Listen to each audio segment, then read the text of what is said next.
あるとマイクみたいになりたい。でも電話してくれない。オークランドとブックレンドから世界チャンピオンバーチャルプローズ始まるよ。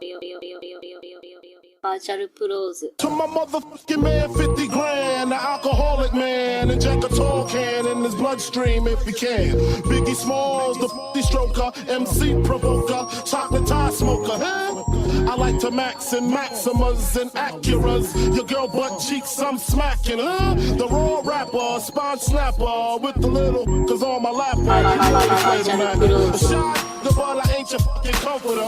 And if I ever fall in love, I bet I'm fucking her. Ask the if I didn't choke her. If she try to front, then I drop the Episode 99 of That World Champion Sound Virtual Pros Podcast. My name is Al, aka Henny Omega, aka the Bandman, aka Bougie Nagata, aka Two Phone Scorpio, aka Super Brazy, aka Pete Gas Break Dip Dip, aka Dr. Keith Drapinski, aka No Speak Broke Boy, Kami Shinsuke Stack a Mill Up. And with me, one half of the Holy Scheming Army, one half of Blemolition, one half of the Heavenly Thotties, one half of the Bread Hunters, my main oos, Mike. Hey, what's up, motherfuckers? It's Mike, a.k.a. Ramune Reigns, a.k.a. Crack Saber Jr., a.k.a. Sticky Fuji, a.k.a. What are we going to go Tommy Creamer, dude. Bring that one back. a.k.a. Tommy Creamer. There we go. Especially with that sticker that you showed me earlier on today. Mike's a nasty man. Today's topic, before we let go, Mike and Al establish their virtual goals on their virtual radio show before they leave their MMA gloves in the middle of the ring. Hit us on Twitter and Instagram at VRTL Pros. Hit us on SoundCloud. Hit that heart. You know I like it. Hit us on iTunes. Hit us on Spotify. Peep us on Discord. We're also on YouTube as well with the episodes, I think. I'm pretty sure. And if you want to participate, email us at virtualpros64@gmail.com. We got some emails, Mike. You mind starting off with that first one? Yeah, sure. The first one's from Nathan. He does the Soda Killers fanzine. So check that out if you haven't. It's pretty good. It's no subject. It says, "What's up, Vert Bags? Fell asleep on the train listening to Virtual Pros and had a dream that I was pre-gaming with y'all at a brewery. Mike was drinking whatever was light yellow swill that was closest to a cheap PBR beer. He says, I'm guessing from experience that is accurate. Correct me if I'm wrong. My question for you, Al, is if you find yourself in a dreaded tap room, what's your go-to? P.S. Fantasy basketball's bullshit. 3 weeks in and my season's a wash. I'll keep up knowing that if anything, I'm providing a service. Everyone is guaranteed a win when they play me. PPS, anyone peep the new Gangstar? Thoughts? PPPPPPS, Virtual Pro Skate Decks. Keep up the good work. Nathan G, aka Chris Hare and Rookie Card." First, I just would like to state that I do drink cheap beer a lot, but I also drink fancy beers sometimes. It just depends. It's like if I'm going to be drinking for 3 hours, I'm not going to drink fancy beers because one, it's expensive, and two, I would just feel really full and disgusting. So I usually drink cheap beers if it's going to be a long night. And when I do like fancy beers, I like coffee flavored beers, even though I don't really like coffee, but I don't know, for some reason I like coffee flavored beers. Also, I just wanted to point out that I am have the best record in the Check the Tape Fantasy Basketball League right now. I just want to put that in there for posterity, just in case next week I don't have the best record anymore, but I'm pretty sure I'm going to have the best record throughout the rest of the season. So, just going to throw that in there. I did listen to some of the new Gangstar, and I don't know if this is a hot take or not, but it'd probably be a lot better if they just took out all of Guru's stuff, because it's, What? It was just like a DJ premiere, like a highlight reel, or? I mean, there's guest spots on it too, but like a lot of those verses are just like, oh wow, this is what was left over. Like, it's obvious just shit that shouldn't have ever been released, and I'd rather just hear instrumentals than like subpar shit. So I don't know. That's just a hot take, I guess. As far as skate decks, I don't know. That was something I was thinking of like last year. It seemed like a really cool idea, but maybe next year, maybe next anniversary. It's fucking cold now. It's already getting below negative temperature in Chicago, and it's not even fucking December yet. I can't think about fun, happy summer things right now. Dude, I feel you, man. I woke up today, like, in kind of a chill, and I was like, oh my god, 52 degrees? What's fucking going on here, man? This is ridiculous. I was shivering out here in Oakland. Today we broke back into the 20s, and it was like summer. I was like, oh man, it's 25 today. This is fucking nice. Nathan, I feel like you've known me for quite a while, because if I was at a brewery, I would totally feel stuck. I fucking hate breweries. I don't know if this is like a common thing in other cities, but there's this one place in Sacramento where they give you like this Dave & Buster's like power card, and you're like in this room where you can like sample all these beers, I guess, and you tap this card and you can pour out as much as you want and you can sample these beers. Either way, I hate this setup. I think it's gross that you have to use this one cup for like 10 drinks. If I had to drink a beer, I guess I would probably go with what's considered a blonde, just because those are easiest to drink. But if I'm out with my boys, I'm for sure just going to drink liquor. That's just my move. I'll skip the fantasy basketball question because I want to save that for my 2-minute scramble. Yeah, I did listen to the Gang Starr album in full, and I liked it. I liked it a lot. The single with J. Cole, I thought was really strong. And I kind of think if J. Cole came out like in the early 2000s, he would be regarded as like one of the best of all time. It's just, I think he was just, made in the wrong era, but I think he really, does well on his guest appearance. Royce the 5'9" always sounds good over Premier Production. And yeah, I think it's worth listening to. Skate Decks, I would love to, but yeah, maybe next year. Next email is from Tyson, titled Deathmatch Conversion. Hey motherfuckers, it's Ty. Shout outs to my guys, Jay and Mario, for turning me on to you guys. Jay Justice? Oh man, if you see Jay, say what's up. Love the show, and y'all have made my commutes and road trips more tolerable as I binge through the backlog. I was getting my cardio in the gym watching the mixtape, watching the Heath Slater versus Omega DSW match, when suddenly the sidebar had something I couldn't not watch.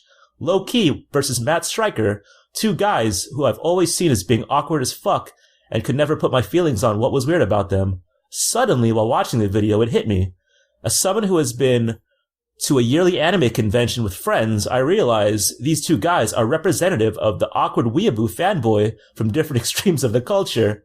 Low-key for sure is that guy who wore problematic ninja costume every year from childhood to current day using Halloween and practices his katana swings in the woods with a flea market sword. While Matt Striker is the kind of guy who would be unashamed to have too many anime girl figures and never shut the fuck up about some low-key pervy shit. Anyway, my question for y'all, before Wrestle Circus shut down, rest in peace, they were running an angle where Masada was wanting to be taken seriously as a wrestler and not rely on deathmatch tactics.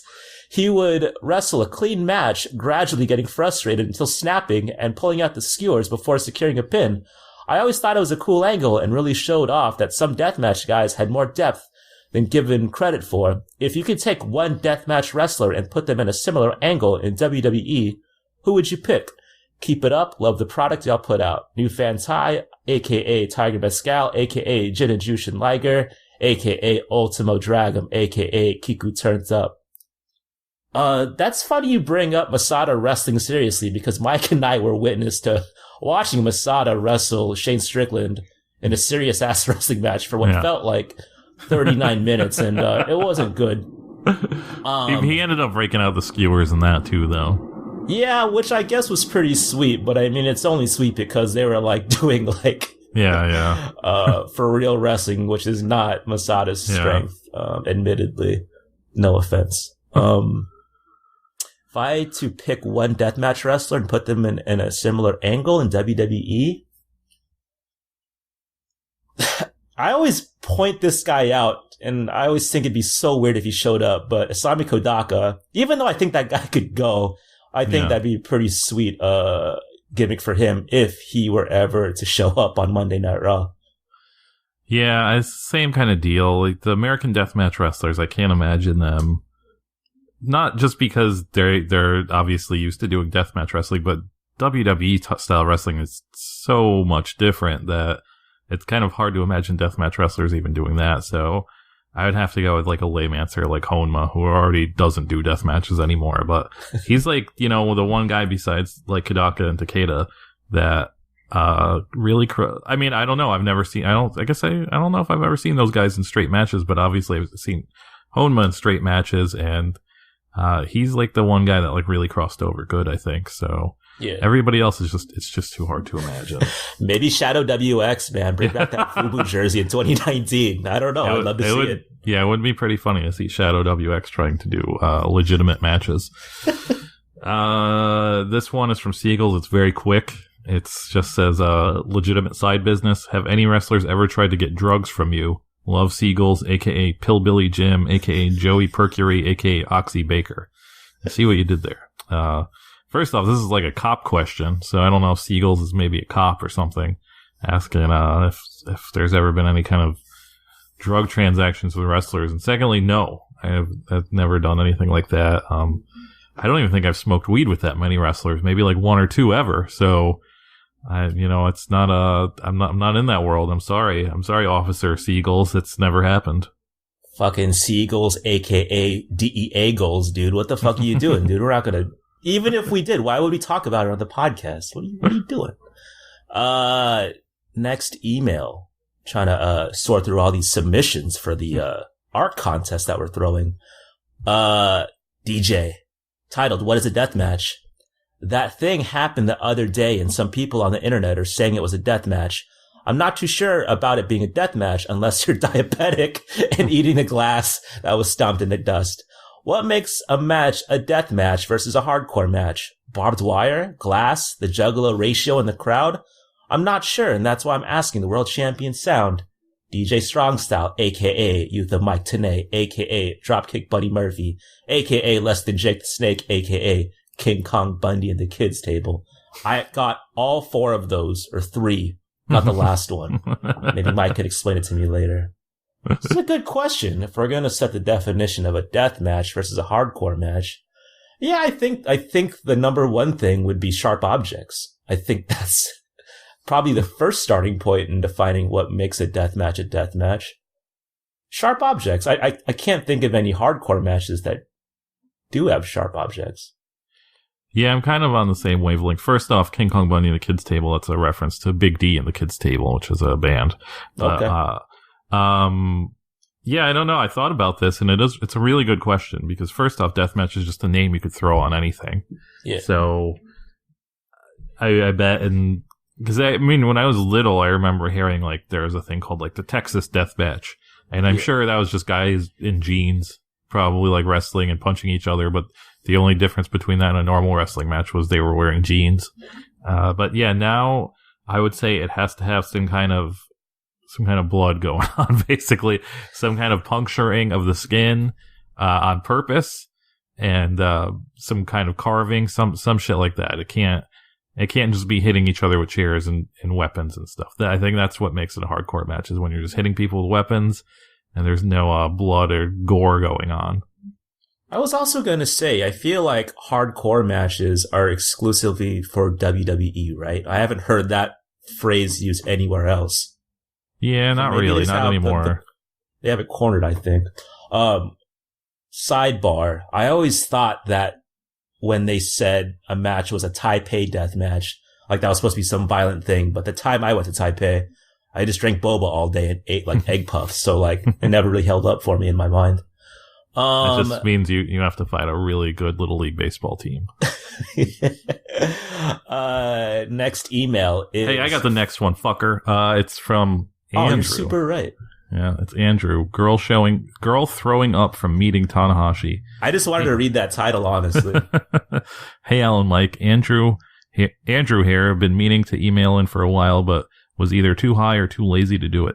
Been meaning to give a G1 Climax meet and greet report, where while waiting for Liger, my girlfriend went to the restroom and found a girl on the floor surrounded by her friends getting water and fanned off because she had just thrown up after meeting Tanahashi, quoted saying, "He's just so pretty." So my question is, Tanahashi definitely fucked while in Texas, right? Also, Al, they had push-up bars at the G1 show in Dallas, so you could have been buff already. Anyways, I'm out, Vertbags. Stay wavy. Andrew, a.k.a. Ultimo Dragon, sitting on a beach in Mexico with Birdman hands saying, "Damn, my life a movie." What was the question? Oh yeah, I don't know. It's Japanese people are always so polite. It's always hard for me to imagine them fucking. Even the girls that I want to imagine doing that. I'm just like, it's so hard because it's such a like. I mean, obviously, I'm just getting off on a rant and putting my foot in my mouth, but like, obviously, Gravure is supposed to be sexual and stuff like that, but it's still like, outside of that, that's the only time you see him like doing sex stuff. So it's just like, it's just hard for me to imagine. But I'm sure he did. And they have that whole thing where they never like talk about their significant others. So it's just like, who knows? They're all celibate. Who knows? But I don't know. Is he, Al, you know more about this shit. Is he single in real life? Tanahashi's a married man with kids, bro. Oh, I thought that was just a movie. I didn't know it was real life. I'm pretty sure he's married with children. I don't know. I mean, he did get stabbed up that one time. Yeah. I mean, he's probably learned his lesson then. I don't think he's doing any fucking. He's just a pretty man. Yeah, I mean, there comes a point in a man's life where all the poison is gone from your body. And I think at this point, Tanahashi has no more poison in his body. That's my guess. So I'm going to say no here, Andrew. Next email is from Abraham, titled ROH Cancelled. Hey there. Recently, Ring of Honor canceled both shows in Texas and instead gave the fans a free meet and greet. I attended the one in Dallas and legitimately there was less than 10 fans that showed up. Honestly, I put it on the comic shop hosting it since they did next to nothing in promoting the appearance, while the one in San Antonio was in a wrestling collectibles shop and they were pushing it every day and had a big turnout. I had an awesome experience in the more intimate setting, but it really made me feel terrible for the ROH talent that were there, which included Bandito, Jay Lethal, Taven, Shane Taylor, Castle, and Mandy Leon. They seemed to have a really good time and were in great spirits. Do you guys think ROH will make it into 2020? And have you ever been in a situation where you felt really bad for a wrestler? There was another time I witnessed Mecha Wolf being nearly sexually assaulted by an underdressed, overweight, drunk woman in her early 50s that was standing way too close to his face and kept her arms around his neck for the entire conversation. Poor dude was standing with his hands in his pocket as she spoke directly into his mouth. I stepped in and asked for a picture just to give the guy a break. Thanks, Abe, aka Red Equals Green, aka No Shame McMahon, aka Judas in my mind, Judas in my mental. As a WrestleManiac, I have never really dipped into ROH, so I can't really give you a predictor as to whether or not they'll make it into 2020, or through 2020, rather. It doesn't look good. I feel like I've seen a lot of those photos where people just get off on taking pictures of empty chairs. I mean, if that's any indicator, then probably not. Has there ever been a time where I felt really bad for a wrestler? So I was at APW, and I won't name names, but there was a guy, and he brought out a lot of merch, and I don't think he sold one T-shirt. He's pretty well known, I would say. And he just kind of sat there like a dog in a kennel, and it was actually kind of a bummer to watch. So I have seen it, and it is pretty heartbreaking. The ROH thing's weird because they're on like this weird level of kind of being an independent wrestling promotion, but also being owned by like some $1 billion company or whatever. So yeah. I think it just kind of depends on if that $1 billion company doesn't want to own them anymore, and nothing else really. But it doesn't look very good. That not a lot of people. They had to cancel entire shows and just make it meet and greets because no one was going. So that's pretty bad. As far as feeling bad for a wrestler, I'm pretty sure I mentioned this on a very early episode, but when I was little, not little, I was probably like 13 or something. There's a place like a convenience store near my house. I think it was called Milk Barn or something like that. And it was a little big for a convenience store, but it was still just a convenience store where you went to go buy like eggs and bread and stuff. And then around that was like the couple of years where like comic books became like super hot shit, and collecting cards became super hot shit again, and like Rob Liefeld was out and all that shit. So everybody wanted to get that comic book money. So Milk Barn turned into like a comic shop sort of, but it was like half-assed where they just had like glass cases of expensive comics, and they still had milk and eggs and stuff. So it was still basically like a convenience store, but also like a comic shop sort of. And they also became a card shop. And then after a while, they started doing like wrestler appearances there, and it wasn't like organized like it is now. Like it was just like, oh, meet so and so, he'll be here, and then you go there and they're just at a table, and you're just like, hey, what's up? And that happened with Nikolai Volkov. Like I went there one time to just like buy milk or something, or a soda, and like there's just a table with Nikolai Volkov in the corner, just all by himself, because it's a fucking convenience store. So like, there's no one there. It's just me going in to buy soda and just like looking at Nikolai Volkov in the eyes and going, oh man, I'm not going to go over there because this is so awkward. So that was like the one time I felt really bad for a wrestler, I think. The next email is from Dr. Keith. Shit. Dr. Keith. I think this is the last email too, right? Yeah, it is. Okay. It says, a public apology. Dearest Mike and good brother Al, good evening. I am officially writing this to you both as official documentation of my public apology to Al, aka Henny Omega, on Saturday, November 9th, 2019, on the Virtual Pros Discord, a wonderful way to spend several hours of the workday. I used slanderous yet no malice in my silver tongue during discussion of Brock Lesnar's inaugural opponent in mixed martial arts competition. For as good as my memory is, I am not only a wrestling producer. AAW returns to Logan Auditorium on Saturday night, November 30th, featuring the AAW debut of Nick Gage going for Jimmy Jacobs' $10,000 bounty against the masked rookie, Good Brother number 3. But a human being capable of making mistakes. Anyways, I forgot that Brock's, aka Brockus Lesnar's original opponent for the show, the legendary Techno Goliath Choi Hung Man, was not eligible for competition due rumors to early signs of brain damage, but what turned out to be benign tumor on his pituitary gland and was replaced by another Korean martial artist, Kim Min-soo, who went down in the first round of Dynamite USA event at the site of what should have been WrestleMania 7, but terrorism and shit. Man, Dr. Keith does have a crazy memory. Holy shit. I greatly appreciate the job you two fine young men do on this podcast, as I see it being the Lord's work and feel my comment against Al was one of non-malicious slander. I should have stuck with the true questions behind wrestling life, like caring too much about television ratings, what the tops of feet are called, and how quickly I can get home and scan pictures of EO's Japanese Playboy for Mike. That's a little too inside there, by the way. But I don't know. You guys might get that reference later on, maybe in a month or so.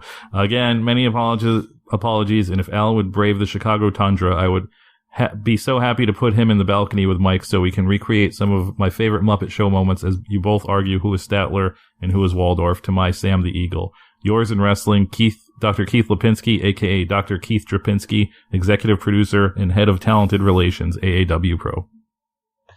Dr. Keith, from one Dr. Keith to another, I accept your apology. It's totally fine. Just send those scans for Mike. I think he needs more of them. We do have one question in the Discord. You wanna get to it? You go for it. Okay, cool. From Stone Pitbull. Hey, virtual ghouls. What's your take on wearing masks and or goggles when attending a deathmatch show? I've never gone. I would do it if I had to sit that close for sure. If you put me in the front row, like I've seen things fly into the crowd, and I mean, I'm a glasses wearer already, so I'm probably not going to rock the goggles. But I think I would at least wear like a mask of some sort. It looks pretty spooky. I don't want to breathe that in. Yeah, first off, I'm probably never going to sit front row of a show that is just full on all death matches, because that's nasty. If it's just one, whatever. But if it's going to be a full show, I'm not going to want to sit in front row. And it's one thing to put on like a face mask or goggles or something like that. But when people are just going nuts with like the fashion masks to put over themselves, it's like, okay, now you're just kind of hamming it up and you don't really care if you get hit in the face with glass. But then I just think of Nick Gage saying, take that fucking mask off and eat that glass, you pussy, to somebody in the crowd, and then it makes me never want to wear a mask or goggles ever to a death match, because I don't want Nick Gage to call me a pussy. So, I mean, that's fine with me. I'll be all the pussies you want, dude. I'm not MBK. I don't fucking care. If BJW is running a show while I'm in Japan in January, I might partake, and I would love to see the Japanese fashions of the front row for BJW. I'm pretty sure they get suited up as well. Anyway, though, that was the last email and last question on Discord. If you want to participate, email us at virtualpros64@gmail.com. I'm assuming you're going to have a lot of the topics that I have. So my 2-man scramble's kind of light, but here we go. First question. How smart do we look picking up Kobe White off the waiver wire immediately, Mike? Yeah, it's kind of, I don't know why we're talking about this, but it's kind of weird because, the little synopsis he had on his like Yahoo Fantasy or ESPN Fantasy thing was like the only time I've ever felt smart about basketball, because it was basically like, oh, he's never going to play because he's behind like Chris Dunn and Tomas Satoransky. And I was like, what are they talking about? Like, both of those guys are trash. So it's like, obviously he's going to play. So once I saw he was available, I was like, he's definitely going to start. That's the only kind of knowledge I've gained to going to a bunch of Bulls games last year. I was like, yeah, this team is kind of trash. I think they'll start anybody. So, I mean, for me, the check the tape league, I'm dead. I'm dead in the fucking water. John Collins decided to fucking be a cheater, and he's out for like 25 games, so I'm cooked. But in my other league, Kobe White was just on the waivers, and I think he had hit like 5 threes in a game or something like that. Or he was on some kind of tear where he was just putting up 20. And I got him, and this week, he's just been a monster. I think he hit 6 threes tonight. The other day, he hit 7. I don't think his field goal percentage is very good, but I feel pretty smart about it. I think by the second half of the season, it's really going to pay off. I think so too, man. That guy can ball out. I mean, I didn't think about getting Ja Morant. What rookie did I get? Oh, I got Rui Hachimura. Yeah, you got him like one pick before. I was like, oh, I don't think he's on anybody's radar, and I was going to grab him, and then you grabbed him. He's so fucking good. Next topic, wrestling related. Finally, sorry guys about the sports talk. Asuka dropped a recent video on Kada-chan TV. Spoiler alert, it's pixelated in the thumbnail, but she eats grasshoppers with rice. Just curious, Mike, have you ever eaten bugs before? Yeah, man, I've eaten grasshoppers a bunch. You like it? No, they're not bad. Seattle Mariners actually sell them at their concessions, which is fucking stupid, but I'm sure you're there and you're like, oh, I'm gonna get this. So maybe it works, but grasshoppers are like, and I forgot what other bugs. There's like a bigger version of grasshoppers I've eaten, but they just kind of taste like if peanuts were hollow, like if you bit into a peanut and there was really no kind of peanut inside of it, basically. Like a fragile peanut, basically. So it's not bad, but it's just like you're eating things with legs and shit like that. So, you can just eat peanuts and get the same effect, basically. I've never eaten a grasshopper, and that description, is not going to sell me on that. One time, though, as a kid, I ate an ant, and, they're pretty spicy. Speaking of eating things, I want to clarify last episode. This peanut butter controversy that I caused. A lot of people said that I was wasteful, and that's not true. I think people got the impression that I was just throwing these things away after unds-ing them, to use a sneaker term. And no, I put them back so other people can use it, but I'm just not going to be the sucker that is dipping my knife into an already open peanut butter jar. There's a reason behind this. I think I heard a story that this person that had a peanut allergy, they wanted to use the almond butter, and they got fucked up because some guy apparently, or a girl, I don't know, they dipped their peanut butter knife in the almond butter, and it wasn't good for them. So it's that, and it's flu season, fever season, and I'm just not taking any risks with my oatmeal these days.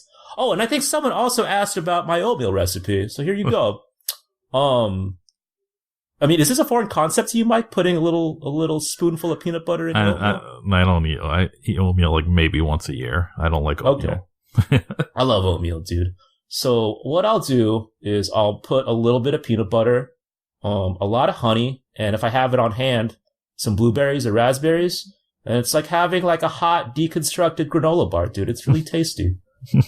So there's my hot tip for you guys. My last topic. I'm bringing this back. Put me on something.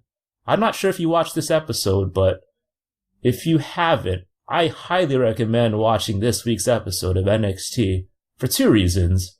The Angel Garza versus Lio Rush match was pretty fucking great. If you're like into seeing bomb after bomb being thrown, this is the match for you. And Angel Garza, he does the best taunt I've seen in years. So I guess he starts off his matches wearing pants. But this time around, he goes into the audience where Lio Rush's wife is at. And he takes his pants off in front of Lio Rush's wife. And Lio Rush gets so mad. And I just think that's such a disrespectful move because, I mean, Angel Garza's a hunk, man. So, I see what he was doing there. But overall, I think if you have the time, you should watch this match. The main event, though, Io Shirai versus Mia Yim. I think Io Shirai has just proven over the past year that she's ready for that big stage. And so, they had a ladder match, and admittedly, the first half of it is a little slow, but it really ramps up in the ghoul factor towards the end. If you haven't seen the video, Io Shirai, she hits a springboard dropkick into Mia Yim's face while she's holding a ladder, and she starts leaking Mia Yim, and it's fucking gross. And then later on, Kaylee Ray? She makes her debut on NXT, and she throws Mia Yim off a ladder through another ladder, and I think this other ladder wasn't set up correctly. It's probably one of the grossest bumps I've seen like in a couple of years. So if you're into those kinds of things, you should watch this. Yeah, I saw the last half of that match, and it was pretty brutal. I don't think it's Kaylee Ray's debut because she had a belt, so she's bringing a belt from somewhere else. I'm pretty sure she's the NXT UK Women's Champion. Yeah, I meant like a debut on the Real show. Oh, maybe that's true. Who knows? Who knows at this point? But yeah, that match was pretty good from what I saw. That was my last topic. Okay. So, if you guys don't know, a wrestler by the name of CM Punk came back to WWE by being a part of their 19th weekly show that no one watches that got 50,000 viewers, which is less than like YouTube Unboxers, and it's on a real cable station. So apparently Fox paid him a bunch of money to be an analyst on the WWE like fake sports analysis show. And I can't think of a lamer way. I mean, people have been over this on the internet. I can't think of a lamer way to have a comeback. And I don't know how this dude seems so washed doing this, man. It seems like the lamest shit you could fucking do. So he just comes off like a lame ass. No one's ever going to watch this fucking show. I think they've tried so many things on FS1. Like first it was the soccer channel, and then I think it was a racing channel for a little while. Then it was the UFC channel. The wrestling shit's not going to work either. No one's ever going to watch FS1. But I think we had a little group chat going talking about wrestlers who actually left WWE and never came back. And it's not many. I don't think it's any at this point because CM Punk just ruined it. And unless you're dead or somebody like Colt Cabana who wasn't really there for too long, then everybody comes back at some point. But AEW also had a pay-per-view, which I'll get into a little while. It made me think that Christopher Daniels needs some kind of Lifetime Achievement Award for being the one wrestler that hasn't really been tainted by WWE and having a career for what seems like 37 years at this point. I think he had like tryout matches and that was it. And he was supposed to be the higher power, allegedly. And Vince McMahon found out he was short and said, no thanks. So,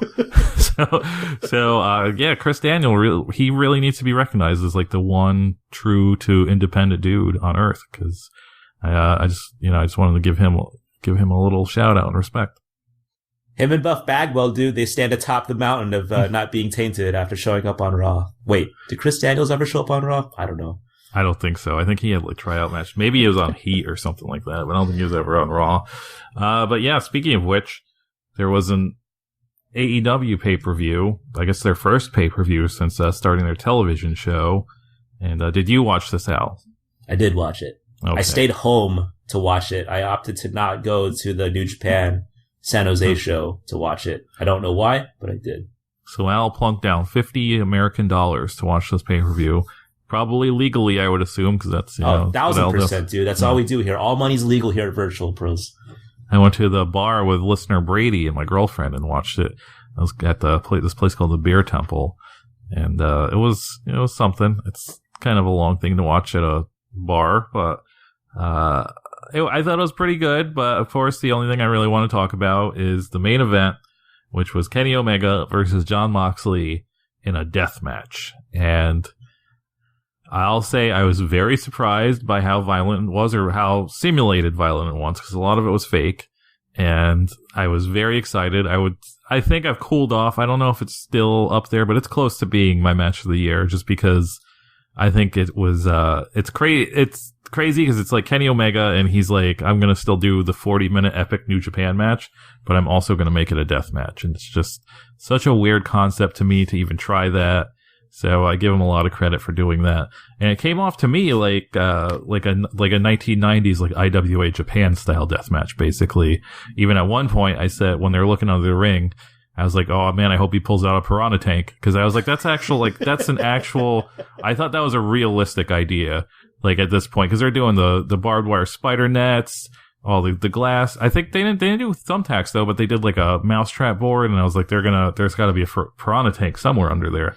That is the one big nitpick I'll give this match, is that they should have kind of memorized where the stuff was under the ring, because there was a lot of looking under the ring for some reason.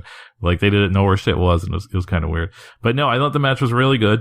So it was very shocking the next day hearing Dave Meltzer say this was the most violent, brutal, disgusting match that's ever happened in the history of the world. He actually said it was Big Japan times 5, and just like a bunch of other, he said that Kenny Omega came from CZW.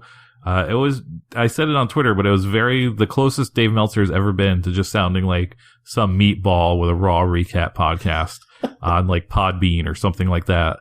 And it was like heartbreaking, because like, I understand that Dave Meltzer probably does not watch GCW and shit like that. I understand that. But I thought he at least watched, like FMW and stuff like that. But this dude's been, I believe, all these meatballs that make fun of him on the internet now, he's been living a lie. He's never watched a deathmatch, I don't think, if he thought this was violent. And, I mean, Brian Alvarez was there too, so he's just as guilty. And I can't believe these fools were tricked by some of this shit. Like, they thought that glass was real, and it was so fake. It was crumbling. You can't crumble glass unless you are seriously the strongest man on the world. It's fucking glass.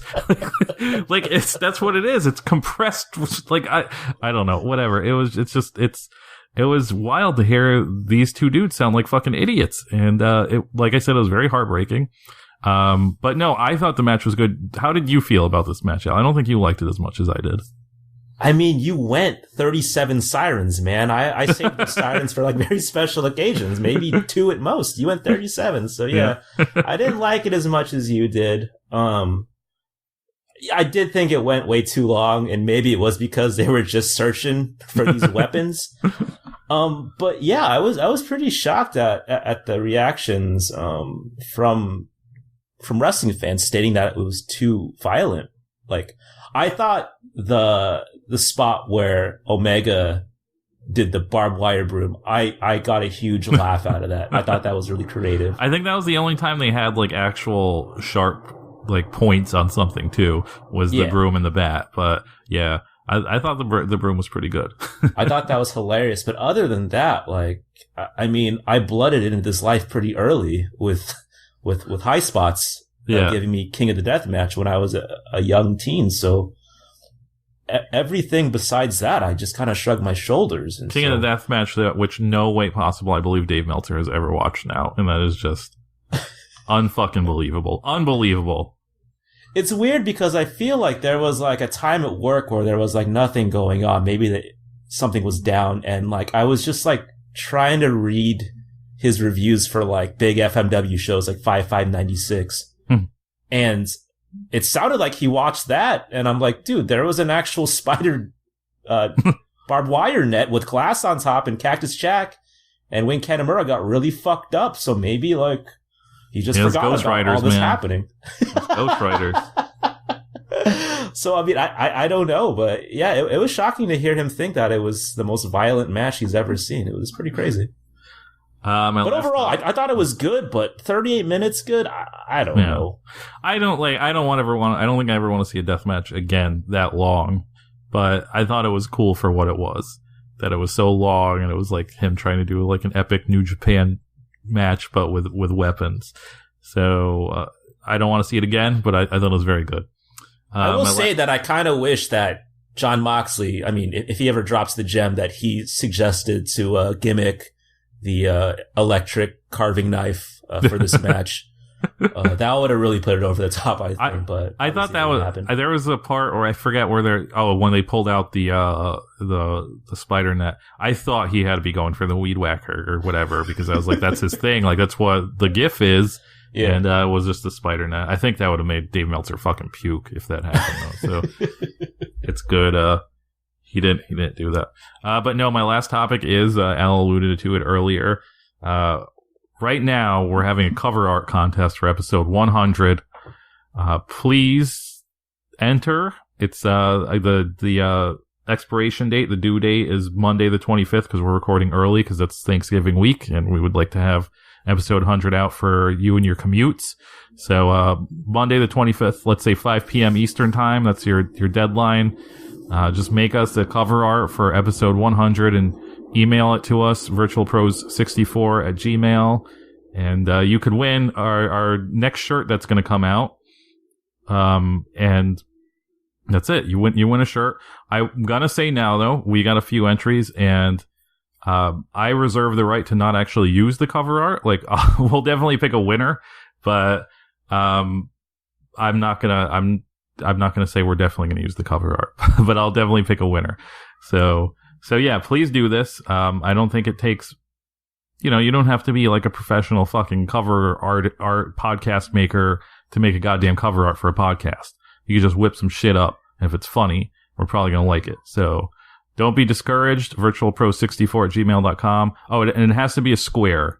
It has to be in the shape of a square. Don't make any rectangles or anything like that. It has to be Instagram friendly. So make it in a square. And that's it, unless Al has anything to add. It's funny because the submissions that we have gotten so far, a lot of butts. A lot of butts. And that Discord is very horny at all times. So.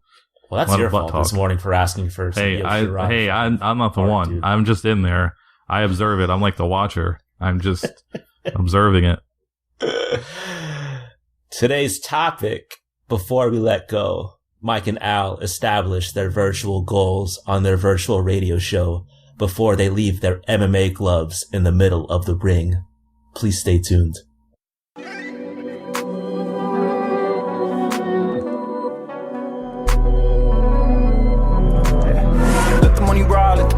Let the money grow. Got 4 big bands on 35, hit twice in a row. Pull up to the door late night and they ask for the code. Tell them click 585 on the peg, good to go.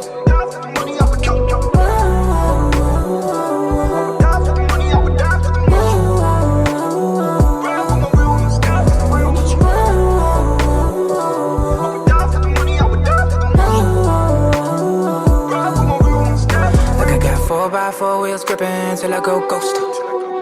Nico told me that I got clones, that's a copy 10-4. Still the only one throwing dollars, throwing pesos. She know me when I move through the shadows, y'all do the most. Ninja star through the heart, don't get sliced. Day one's with me since fist fights. We got eyes, got insights. We ain't signed to the back right, only bad one. Okay, we are back here on Virtual Pros, episode 99, and our main segment tonight. I want to go over little goals or accomplishments we would like to accomplish with our little show, with our little internet radio show before we're gone for good. We're about to hit 100. That's the time to be reflective, time to really evaluate what the fuck we're doing with our lives, because we're going into triple digits. That's a big it's a big thing for a podcast to hit that, and it's pretty crazy because it seems like it took forever. I mean, it literally took 4 years to get to episode 100. And it seems like a long time, but that's still 25 episodes. That's an average of 25 episodes a year. And we do a podcast every other week. So it kind of worked out. Even though we somehow have taken months off at times, it just kind of worked out. So it's pretty crazy. I don't know how that works. I don't know math too well. But it seems like a long time, but it was really on schedule this whole time. It's fucking crazy. But anyway. So we just wanted to go over shit that we would like to accomplish before we wrap it up. A couple of mine are things that it's hard to say I want accomplished because there's nothing I could technically do about them. So it's just going to come off as me whining probably. But so I'll go with People love that, dude. So it all works out. Yeah. So the first one is something that we can accomplish with like actual work and effort. So this is like the one true one, and that is I would like to have some kind of meet up again at some point. I don't want to do like a live podcast ever. I don't think we're the type of people to do a live podcast. We're not professional comedians. So then you just get like a bunch of people awkwardly standing at you, watching you talk. And I don't know. It's not really my thing, but you know, something like that. Like, we probably blew it by not doing WrestleMania weekend. I'm definitely not going to WrestleMania this year because it's in Tampa, Florida. And that is not a vacation destination for me. I don't want to ever pay money to go to Tampa, Florida. No disrespect to people who live there or anything, but that's just not for me. I think, you know, the year after is Los Angeles, or rumored to be Los Angeles, I think. And that might happen, except I don't know, we might be dead in 2 years. Who knows? But I do. So I would like to get some kind of meetup where it's you know, more than just 5 of us hanging out, where it can be a bunch of us. And I don't know if we have the pull to make people travel like across the country just to hang out with us. So it would probably have to be based around WrestleMania weekend or some other big event. But, you know, I would like to make it happen. Yeah. Some honorable mentions for me, before we wrap this thing up. Number one, most important to me, is, finally getting one Wei Ting to respond to my DM from 3 years ago on Twitter. He's gonna do it. He followed us back finally after 4 years, so I'm just still waiting for that DM, man. I still can't believe you fucking called me out on it that one episode. What a piece of shit. Secondly, we talked about this early, but I would love to finally book that Al Snow versus Mikey Whipwreck match or whatever we were talking about, or they're dressed up as us or something. Yeah. I would pay some money for that. Al versus Mike for real. But seriously, yeah, my first one is also like Mike, where we have a more fleshed out virtual con. It's been a while since Mike and I have watched wrestling together live. First being at CCW's Onita show, and then we watched AAW together in Chicago. So yeah, I do think it's time for us to link back up and watch some wrestling. I too will not be going to WrestleMania in Tampa. Florida's not my thing. I went to watch, The Rock versus John Cena, and I went to Florida, and, just wasn't into it. But just to expand on this idea a little further, like, this would have been the year to do it because a lot of things turned 25, because 1994 was such a great year for wrestling. But yeah. I mean, I would love to rent out like a movie theater, to watch like pivotal cards with like an audience. I think that would be really great. Yeah. And that's the thing I have access to in New York, and I didn't even think about it until it was like too late to really do anything about that. But, yeah, so we'll wait for 15 years when they do, WrestleMania in New York once again. Yeah. I mean, 5 years, 30, you know, it could still work. I think GCW is getting so large with the shit they do that either them or somebody else will end up doing some kind of like big non-WrestleMania weekend event at some point in the near future. But who knows? I could be full of shit. Yeah, I mean, still going on with this thread of doing a live event. Like, I don't think I brought this up. Maybe I did, but like a couple years ago, I was flirting with hosting like a virtual pro wrestling 2 tournament at this bar in Oakland, because they regularly break out the N64 at bars. So, that I think could have been a thing. Cause I do think that VPW2 lends itself into like a very competitive game. Yeah. But lastly, I've always had daydreams about this, where like, there's just going to be a day in my life where I'm going to realize that I don't need like 200 wrestling t-shirts in my closet. So like, I've always toyed with the idea of like hosting like some kind of pop-up shop, with me and the other merch hounds that I talk to on a daily basis. And like, maybe we can make sure it's like exclusive to this event, while highlighting some of the merch that like we've acquired over the past couple of years. And it's like stuff that like people don't get to see every day. And I know people would get a kick out of it. So maybe the next StarCast, could host us or something like that, where we could sell our wares and show it off. We'll pay the $400 fee to be featured in StarCast. That's totally fine. This is the first one that's going to sound like whining, and I don't care. I should say honorable mention is me to finish my zine, but that's never actually going to happen. I flip-flop every day about, that's a good idea, that's a bad idea, that's a good idea. So it's never going to get done because I don't fully feel confident about the idea anymore. Some of it's written, it's out there, it's inside my hard drive, but I'm just like, I don't feel as confident about it anymore. But maybe that is an accomplishment that'll happen, is that I'll finish my zine. But no, real whining accomplishment I want to happen is, I've mentioned it earlier in an earlier episode.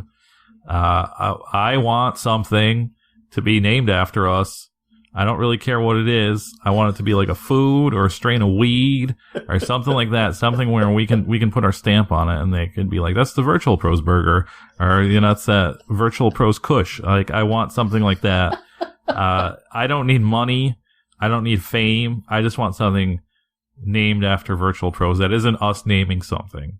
I want somebody to say, hey, I like your work, and I make gourmet hot dogs, and do you guys want to come up with your own hot dog, and then I'll sell it? And that would fucking put me over the goddamn fucking moon, for real. So anybody out there that can make this happen, I'm telling you, you would really be achieving a dream for me. I mean, for me, if this were to happen, just make a drink that's named Henny Omega. It's fucking right there. And if you do, just make it like 3/4 Hennessy, 1/4 ginger ale. I like that a lot. So if you're listening, handle that. That'd be great. My second one, is, we make merch, and I think we've gotten good at it, but I think I would like to develop something outside of t-shirts. Like, I really feel like we've mastered this domain. I look back at our releases, and they're like unique, in their own ways. But at this point, like, it's diminishing returns. Aside from the one we're dropping next, I think that's just needed. But, I mean, the response to the beanies that we had made last year was, like, actually really shocking to me. And, like, as an avid hat wearer, like, I would love to make some sort of headwear in the future. Some even loftier goals. Like, maybe I can finally ask somebody to make that bootleg 7-inch of, like, all Hayabusa themes. I think that'd be pretty sweet. Or, like, to take it even further, I've always daydreamed about, like, if someone can put us in touch with, like, Medicom or some sort of toy maker. I feel like I have some pretty wild ideas about, like, some things I'd like to see in toy form. Like, I don't know if, like, Zack Ryder and Kurt Hawkins have, like, poisoned my brain with their YouTube videos, but, to think back, like, wrestling figures have been, like, always been a part of my life in one way or another. And I think, like, it would be a pretty interesting lane to dip into. So if you know any people that make any kaijus or whatever, like, hit me up. I would love to do something. Yeah, I was going to get into that when we read that email from Nate about the skateboard deck. I'm pretty much on the same wavelength where after the next shirt we're doing, we'll probably, I mean, at least as far as I'm concerned, maybe we'll probably still do like anniversary shirts, however long that goes. But I think I'm through with the shirt stuff, man. It's just like, there's new shirts, like there's 3 new shirts every day. No one needs these fucking shirts. I'd rather concentrate on all our stuff. I really want to do that hat over again, and people have been asking me, but it's like, I just haven't, like, we just did like 2 shirts in like 2 months, and then we're doing another one pretty soon. Yeah. So it's like, I don't want to fucking drown people out. And then like after that, it's going to start getting warm again. Well, in other places that aren't Chicago, but other normal parts of the country, it'll start getting warm again. But I don't know, maybe maybe I'll reprint that hat. It's not like it takes much work to ask them to make 50 more, but yeah, I would like to get into other stuff. I don't know. When I was doing art stuff like several years ago, I was trying to find like toy people, but I think that's a tough lane. Like you gotta really know somebody, but I would like to get into weirder shit, start making weirder shit and just trying to put it out there besides t-shirts and, just the normal shit. But a lot of that stuff, you look into it and you're like, oh, that's really expensive to do. I don't want to do that, but we'll see. My last one is more whining. It is, And again, I don't seek out fame or fortune. I don't really want money or anything like that. But even though it's found you through this project, admittedly, right, Mike? Come on. Yeah. But no, I would like some recognition. I don't know how to not sound like a dick about this, but, it's kind of like I've done a lot of dumb shit in my life, like a lot of dumb, creative, artistic shit in my life. Even my retro food ghoul thing, like right after starting it, I was on Good Housekeeping. I've been on Good Housekeeping. I've been on NPR. I've been on fucking the Onion AV Club. I've been all over the place with all my other stupid projects. I think this is like the most fulfilling project I've done, and it's like quiet. I mean, there isn't really like a lot of mainstream wrestling media that would be like, hey, check out Vrtl Pros, but it's just kind of like, there are some things out there that could be like, hey, check out Vrtl Pros. Not saying that we're trendsetters or trailblazers, even though we are, but it's just kind of like, it's kind of weird. Just give something back to us, please. Like, I don't even need it. Like, if you wrote, like, if there's an article or like some kind of show that, like, video, like YouTube fucking show that mentioned us, it's not like we're gonna get millions of listeners over it. That never fucking happens. That's never happened to me on all the shit I've ever been on. Like, you get some new listeners or followers or whatever, but that's not what I'm looking for. I just want, I want somebody like a little higher up, a little more mainstream to be like, hey, Vrtl Pros is cool. And it would warm my heart, I think. I don't know what to say to that, man, because I feel like I'm on the opposite side of the spectrum. I feel like our 4 years have been pretty fruitful. I mean, we got signed to a network. What the fuck, right? That was kind of crazy. It's just like, I don't know. It's like we hit a ceiling basically where, trust me, as much as I sound confident about this and like how I want it, I probably don't want it, because it's just like, anytime I like dip a toe into the more, like, basically anytime we have a tweet that gets like more than a couple hundred likes or retweets or whatever, it'll always like fall into that realm of like real wrestling fans, and they start replying to it, and I'm like, ugh, this sucks. Like, these people suck. So I don't think I really want any mainstream recognition, and it's probably like one of those things like a monkey's paw when you make wishes and stuff where you just like regret it. Like, so maybe I don't really want the mainstream recognition. It is cool being like the most known unknown era of 3-6 Mafia, but it would also be nice to be like the Oscar winners 3-6 Mafia. But again, if the cost of that is having real wrestling fans be a part of the Vrtl Pros community, then maybe not. Maybe I'm cool with the recognition we've got so far. Just name a fucking cheeseburger after us, please. That's what I was thinking too, man. Like, I feel like, 99 episodes in, and how many t-shirts we've done in the beanie, like, I feel pretty okay with being like the underground kings of this shit. And that's fine with me. Like, I don't ever want to compromise what we've done, and talk about Raw, like CM Punk, just so we get shouted out, like, on a mainstream medium. I mean, like, I have things outside of this that take precedence, so I think if we were ever to hit that kind of recognition, I would have like some real serious like issues with handling that. And I don't think it's going to happen, thank God, but I mean, I'm not saying, I don't want to be the next Ryan Satan or whatever that guy's name is, and like be on Twitter like, oh, Raw was really great today, and then, just have my own TV show on WWE. I don't want that. I just want the normal sort of recognition I seem to get, where it's like, somehow I end up on this like pretty crazy website, and I'm just like, oh, that's crazy. That's kind of what I'm looking for. I don't really want fame. My last one, maybe we can achieve this kind of recognition by doing this, Mike, but I would like to make some sort of video project all of the wrestlers.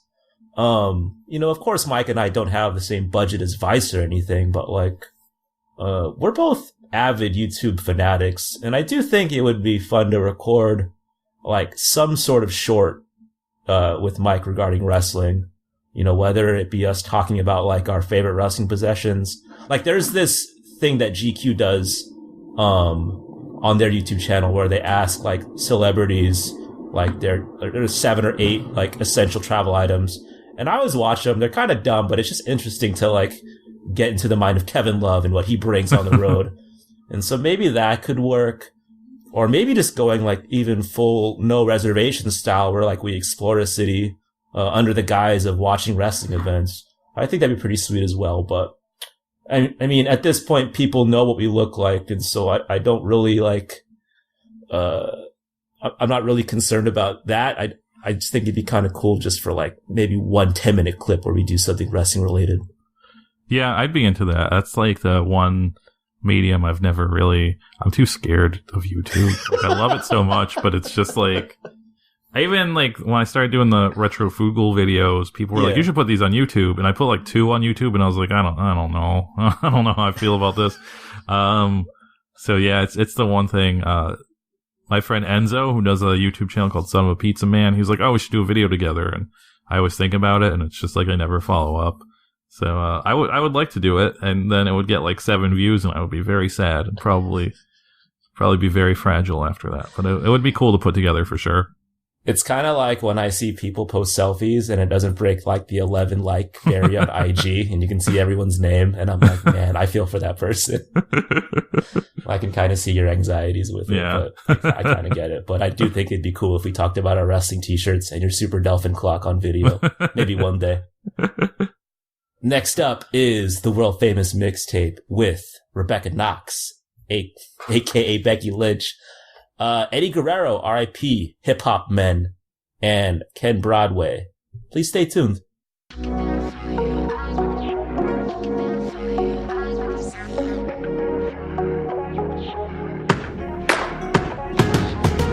stay on the west side when the sun stay high, and you stay high. I'm out on the next flight, I'll be back late night. I owe you some time. Feel like you falling, let it slowly hit you. I feel it too, when the money hits you. You got the moves, let the flames kiss you. Wanna see you lost in it all. Then we go flex on them all the pegs go straight to the wall. All the ice don't matter, all the flights don't matter. All the nights I wonder, my new whip, new drip, new money coming in, everything but you. Got new rings, new links, new man coming up with everything on you. You stay on the west side where the sun stay high, and you stay high.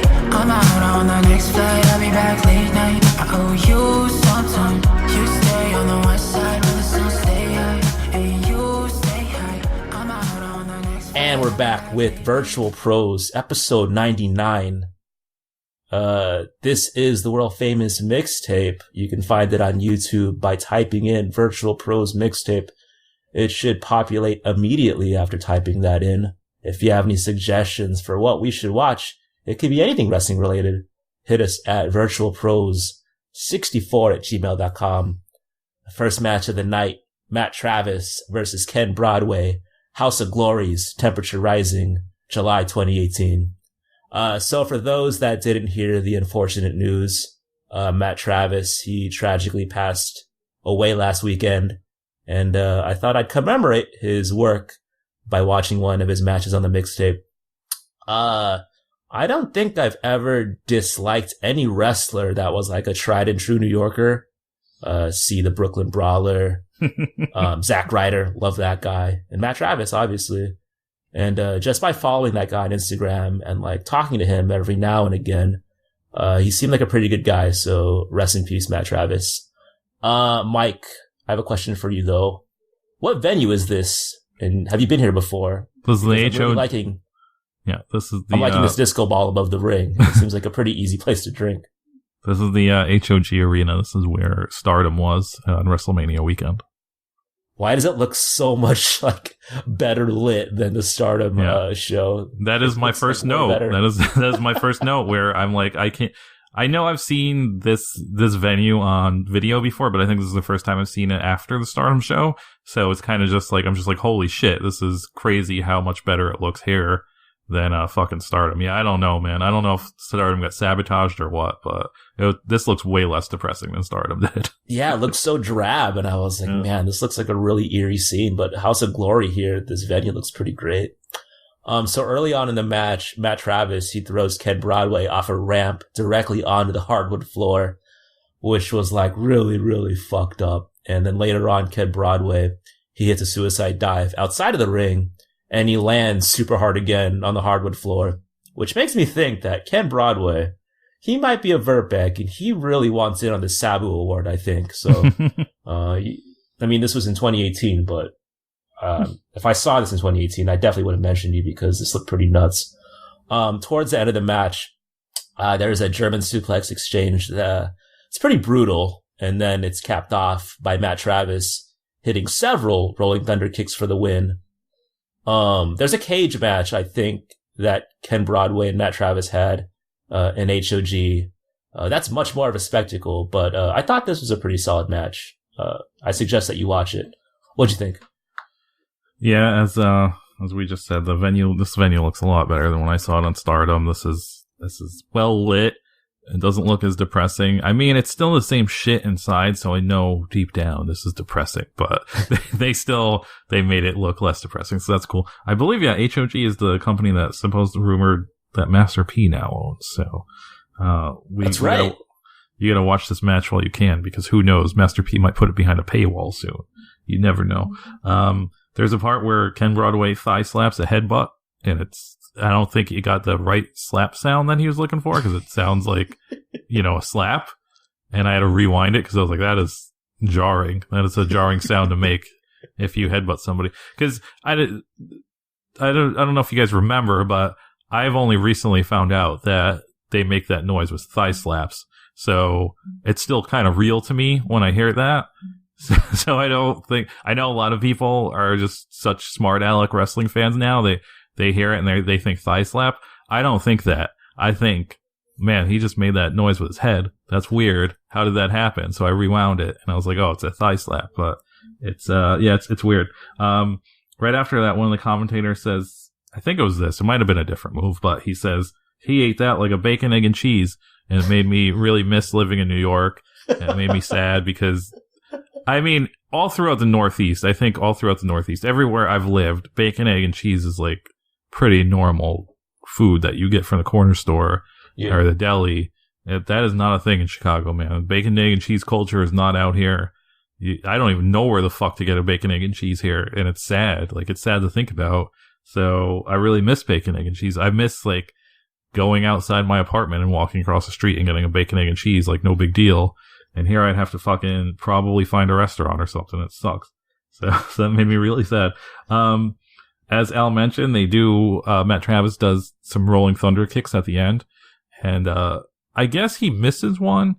And I'm not gonna lie, this whole match, like, I wouldn't say there's botches, cause I don't like that term, but there's like a lot of things that could be a little crisper. And I guess he kind of misses one of the Rolling Thunder kicks, but it's hard to tell by the camera angle. But there's one guy who stands up in the crowd and just starts chanting, "You fucked up." And it's like, dude, what the fuck, man? He's just like angrily chanting it. And it's like, they've missed some other things in this match. Have you just not been paying attention? And it was just, it's kind of sucks as it's like near the finish. And it's like, dude, settle the fuck down. And, it just made me think of just shitty wrestling fans. But overall, this is a cool, like, indie style, let's do all our moves type of match. I know Ken Broadway's always in HOG, but I don't know. He seems like a guy who should be a little farther out in the indie world, but I don't know. That might be his choice. I don't really know what his deal. So yeah, he's like, he looks like a bigger dude, and not a lot of dudes on the indie scene are big. So it seems like, so book Ken Broadway out there, guys. Book him. My first match of the night it's a doozy. It is a Dick Togo versus Hip Hop Man from a company called 100% Lucha in Argentina. This is from 2008. This is a recommendation by the man that goes by the name Smol Doink. This is one of the products of the match recommendation Discord channel. So it works, guys. You can get your match on the show. Just put it in that Discord. This is the type of match, though, that leaves you with way more questions than answers. This is quite the fucking spectacle. I just chose this because it said Dick Togo and it said Hip Hop Men. And it said Lucha, so I assumed this was going to be from the 90s, and it's not, and it's from 2008. And so that was the first thing. I'm like, why is Dick Togo in Argentina in 2008? This is strange. I feel like that was around the time the time he was originally going to retire was around that time. I could be off, but I think that was around that time. But anyway, so it's just like he seems like to be, it's not like, like when a guy does, it seems like he's a fixture of 100% Lucha by the way they're acting. So it's just like, I don't know why they're calling him Dick Sato either, Sato. Why can't he be Dick Togo? Like, why? What's going on? Why does he have this alias? He's been a fucking wrestler at this point for 15, 20 years. He's Dick Togo. You can't fool me, Argentina 100% Lucha. Hip Hop Man is a guy who, sure enough, is a man that's super into hip hop. He's wearing the big baggy pleather pants. He's wearing a jersey that I think just has a 69 on it. It's not even a jersey. It's just a t-shirt that has 69 and no name or nothing. I think he's wearing a backwards hat. And I'm also thinking, where can I get this guy's theme song? Cause it's just like, I don't want to say reggaeton, but it's that kind of like, that kind of shit. But it's like, it's just going hip hop man, hip hop man. And, I really, they also say he's from New York, which I don't buy. I think he's from Argentina. But, he also, it says they show a graphic and it says his finisher is a flying kick. This is 2008, man. Your finisher is the flying kick? What is this, fucking 1974? You can't come up with something better than flying kick? Jesus Christ. And so, when it said flying kick, I was like, oh boy, this match is it's gonna suck. It's like, all this guy knows how to do is a flying kick, and that is that's like the move in the NES Pro Wrestling. That's like like one of the finishers, the flying kick. They also, and during Dick Togo's entrance, they show definite unlicensed footage. There's no way 100% Lucha paid for that footage of Dick Togo in Japan, so they probably stole that. And then, then the match starts, and it's fucking insane. These guys are not only going 75 million miles per hour, but this is the most sensory overload fucking wrestling match I have ever seen. I remember a while ago we talked about some like British wrestling match on here, and it was like during Christmas, and there was like crazy lights. This is that like times a billion. So first off, it's in a studio, but the studio is bumping. It's like I know the crowd noise is canned. That's not real, but it's still like super loud. They're also playing music at the same time while these commentators are speaking live. And, and it's super bright. There's millions of lights, and it's just like, this is a high recommend to watch, because I have never seen anything like this before. It's just the energy of this fucking match is crazy. I want to see more of this promotion. It's, I don't know if I don't know if it's one of those things you see it once, you don't need to see it again, but I'm telling you, just take the 10 minutes out to watch this match, because it is just a wild bunch of sensory overload. This is a high recommend. It's just so worth your time. I'm glad this ended up on the mixtape. It's a definite huge surprise for me, because I just thought this was going to be like a match to laugh at for 5 minutes, but this is a really great match that is just like so unique, something I've never seen before. So definitely check it out. Not much else to add, but as someone who got up to intermediate Spanish at a state university, I gotta say that Jared Leto gave Dick Togo a hell of an introduction. He was like introducing the shit out of Dick Togo. So props to Jared Leto, man. He did a good job. But yeah, Mike talked about it. There's like this club instrumental that's playing throughout the entire match, which is like kind of distracting, but it makes this match feel like super chaotic. Like, yeah. If this match was like 38 minutes long, I don't know, I probably would have passed out, but 8 minutes is like the sweet spot for this. So that music like really added to just how frantic this match felt. Also, is it Hip Hop Man or Hip Hop Men? I thought it was Hip Hop Men. Yeah, whoever titled the YouTube put Hip Hop Men, but it's Hip Hop Man because they show the graphic and it says Hip Hop Man, and I looked it up on Wikipedia, but he doesn't have an entrance, but 100% Lucha does, and it says Hip Hop Man. Yeah, the quality on this is probably a G, I would say. So yeah, I couldn't, it's pretty bad, but still. Yeah, I'm kind of glad that Hip Hop Man got his ass whipped after hitting a damn senton on Dick Togo, of all people. The fucking disrespect that Hip Hop Man has. Yeah, this was cool. I would watch this again if I had to. My last match of the night is Rebecca Knox, aka The Man, Becky Lynch, versus Kyoko Kimura, aka Thank You for What You've Done as a Parent. 8/20/2006. at the Wrestle Expo. I put 2006 twice, but oh well. So the 2006 Wrestle Expo, it looks to be taking place inside of some sort of business park in Japan on like a really overcast day. So it looks kind of bleak, but I mean, as we both know, like no one in the world watched wrestling in 2006.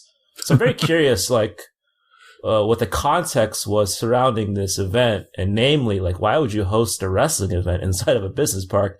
There's like a train passing by.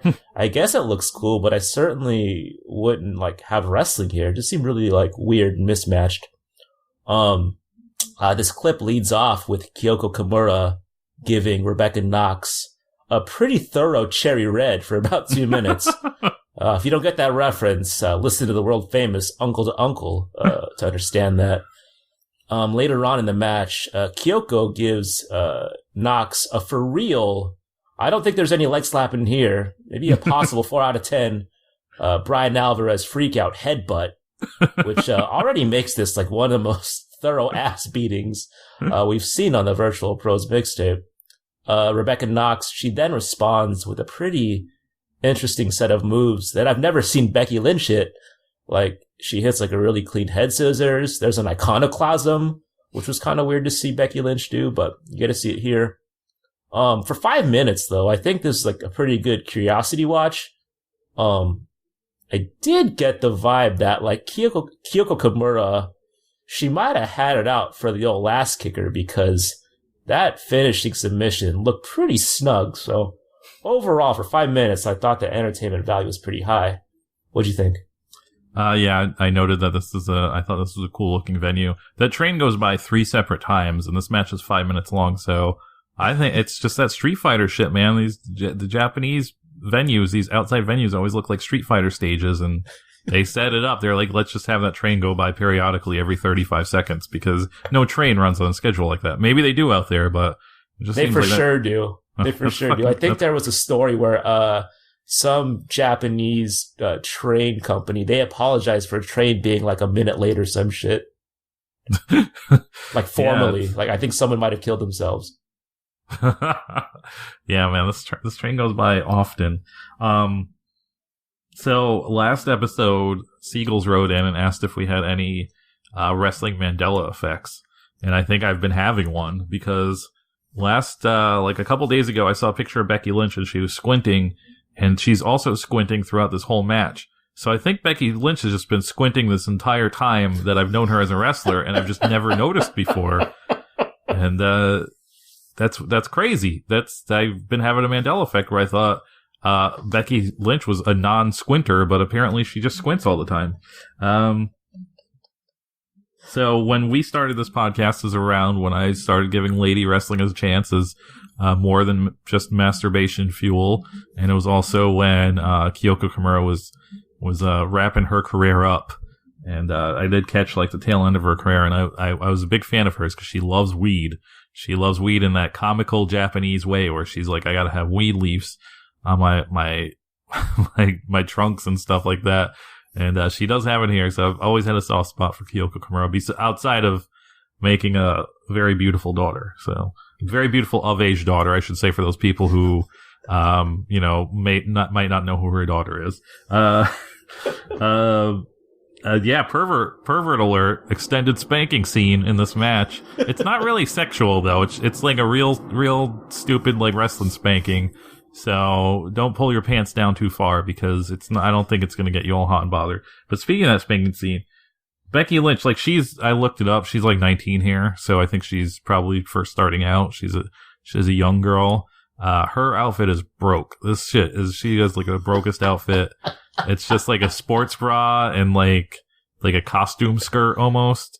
Like yeah. It's just bad. I think I got the same vibe as Al where this is like the woman equivalent of like washing Baba's balls or something, because it looked like, it was a real teacher-student thing where Kyoko Kimura was kind of taking some liberties here and there. So maybe it was because her outfit was so bad, and that pissed Kimura off. I don't know. But speaking of outfits, though, this is the first time I think in my life I've ever noticed that wrestlers' boots were dirty, because Kyoko Kimura's boots are kind of dirty. They're kind of scuffed up and shit. And I don't think now I'm going to look. Now it's going to be one of those things I always look for, because I swear to God, I've never noticed that before, but I could tell her boots were dirty, and it was bothering me.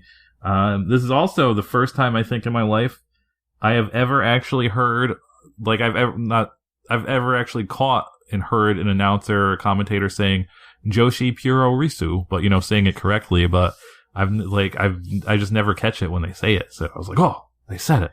They really say that sometimes. So that was cool. Yeah, this is a fine match. If you want to see a teen Becky Lynch get the brakes beat off of her by Hana Kimura's mom, it's a pretty good match for that, but that's about it. So the last match of the night is a classic, another 1994 classic.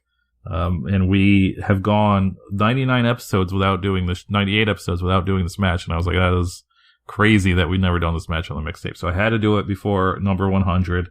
And that is the Love Machine Art Bar and Eddie Guerrero, aka Gringos Locos, versus Octagon and Hijo del Santo from When Worlds Collide in 1994. I think it's fallen out of favor a little, but I think we always make reference to how the first couple tapes you get is usually Super J-Cup and King of the Deathmatch. And When Worlds Collide is one of those tapes too, where if you are looking to dip into Lucha Libre, this is the first thing anybody recommends is When Worlds Collide. It was a pay-per-view that took place in 1994 with the stars of AAA in California, with English-speaking announcers, which might have I would assume, it's the first time it's ever happened. This is also Mike Tenay's debut. This is the first time he's ever did commentary before, and it's crazy because he's fucking amazing at it. His first time out the box. It also features another man who is almost overwhelmingly too informative, and maybe should calm down. He's kind of like the proto Mauro Ranallo.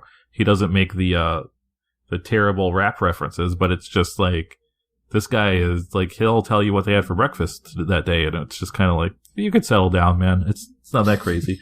But yeah, so this was just like, everybody's like, yeah, you got to see that match, and you got to see When Worlds Collide, blah, blah, blah, blah, blah. So it was one of the first tapes I got, and it's, I'm not going to lie, this is a great match. I don't know if you're seeing it for the first time now, if you'll have that feeling, but I'll get into it. Speaking of which, Art Barr is one of those wrestlers where he died early. And it was always like, oh, he was going to be the next blah, blah, blah. He was so fucking good, blah, blah, blah, blah, blah. So I feel like Art Barr is kind of like the big L of wrestling, because this is the only match anybody's ever seen of Art Barr. Like he really only has this one match. He was the juicer in WCW, but he's basically like a jobber. So this is basically like the only Art Barr match anybody has ever seen. And it's always like, oh, he was going to be so big. And it's like, I don't know. He has this one match, and I mean, Big Hell had a couple more than one record, but it's kind of the same deal. This features a lot of dead people. This whole team is dead, and even their second, Louis Piccoli, and he was known in AAA as Madonna's boyfriend, which still goes down in history as one of the greatest names ever for a wrestler, to just be known as Madonna's boyfriend, and that's just your wrestling name. It is, it's perfect. It's one of the things I don't think that could really fly in 2019, but I always loved it. Rest in peace, Louis Piccoli, and all of these guys, because they're all dead. And it's close to the anniversary of Eddie Guerrero. Might even be today. We're recording. Who even knows? Art Barr and Eddie Guerrero. So if you guys for some reason don't know who Octagon and El Hijo del Santo is, El Hijo del Santo is Santo's son, and Octagon is like the luchador that anybody, like, if they close their eyes and think of lucha, this is like the first or second guy they think of, because he's the guy who wears the ninja outfit and the headband on his mask. And it's just like, I feel like if you go to a dollar store and buy a lucha doll, it's gonna be this. And it's so crazy that Art Barr and Eddie Guerrero have such an aura surrounding them, such a huge aura, that they like completely overshadow a masked silver man and a possibly problematic ninja, because I think that mask might be problematic. I don't know. I don't know. I'm not going to say either way. I don't know. I have a bad feeling about that mask, that there's something going on in that there shouldn't be. So I'm not going to lie, the first two falls is 2 out of 3 falls. First 2 falls are fine. They're not anything. They're just kind of fucking jerking each other off until they get to the third fall. And that's when shit really picks up. And the third fall of this match is must see. Still one of the greatest falls of wrestling ever. This match also features Art Barr doing a spinning pile driver to Octagon. And it was like a move that was supposed to be illegal, and it's so devastating. Octagon gets stretchered the fuck out of the ring. Like, he is fucking dead.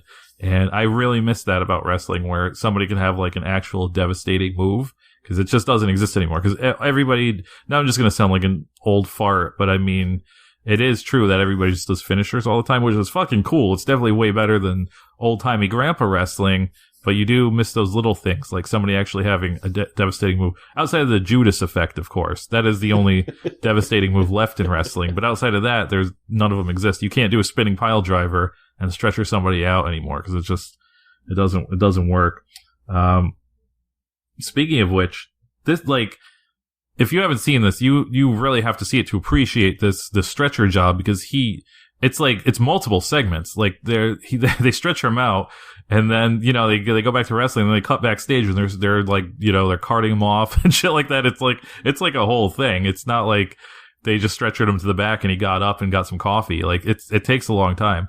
But at one point when they're stretching him out of the venue, this guy passes by with a black satin AAA jacket, and I think that might be my new wrestling merch holy grail, because that is a sharp jacket.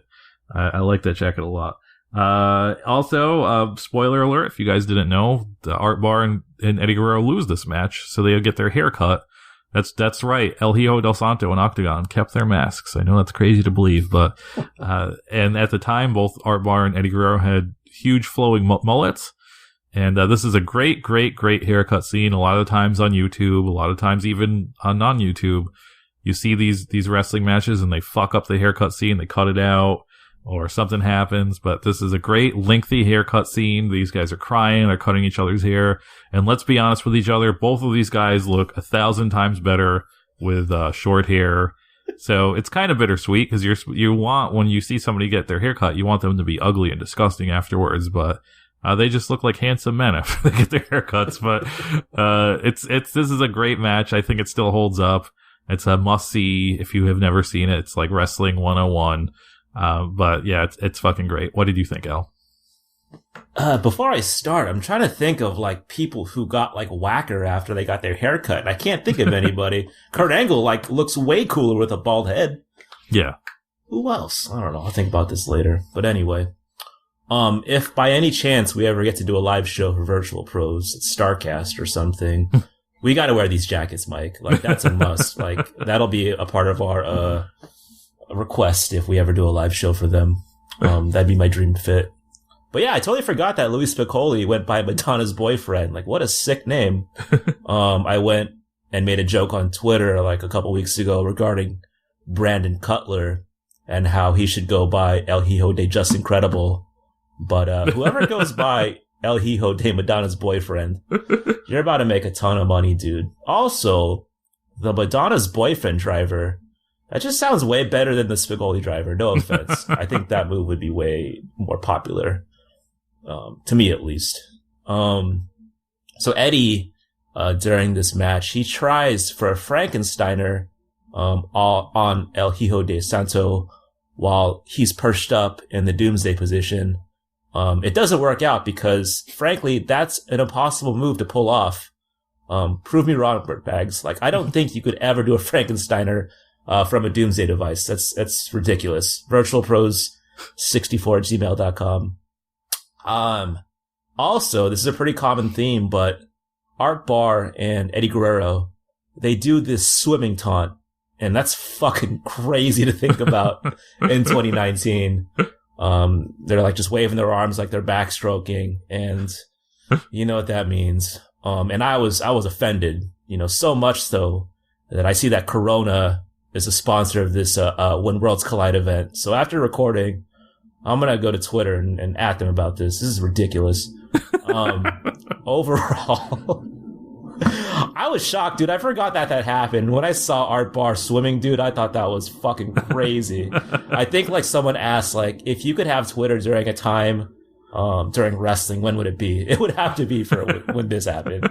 It was fucking disgusting. But anyway, overall, I didn't know that you would be down on these first two falls, but I thought it was like pretty like laid out, like pretty well. And so they're good, but those, I mean, it's the same thing in all lucha matches where they just kind of end and it's like, oh, okay.